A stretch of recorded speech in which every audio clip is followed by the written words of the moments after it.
Welcome to Kenton's videos. Enjoy the video. In this video, I will show you how to easily open your Nissan Kicks key fob. First, gather your essential tools: a small flathead screwdriver and a fresh CR2032 battery.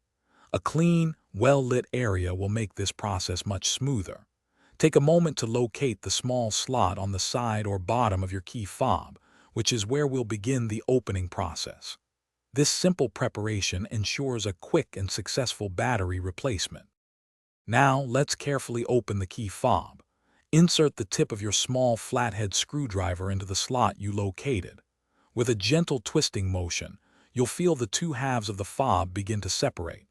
It's important to use minimal force here to prevent any damage to the delicate internal circuitry or the plastic casing. The goal is a smooth, controlled separation, revealing the battery compartment inside. Take your time with this step. With the key fob open, you'll see the old battery. Before removing it, pay close attention to its orientation. Typically, the positive side, marked with a plus sign, faces upwards. Gently pry out the old CR2032 battery.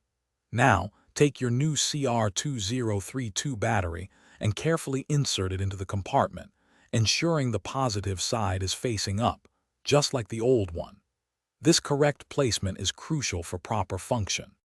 Finally, let's reassemble your key fob.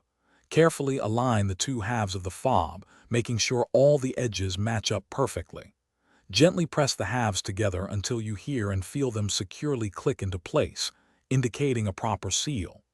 Once reassembled, it's a good idea to test the key fob's functionality with your vehicle to ensure everything is working correctly. You've successfully replaced your Nissan Kicks key fob battery. Thanks for watching. Consider subscribing if we helped you.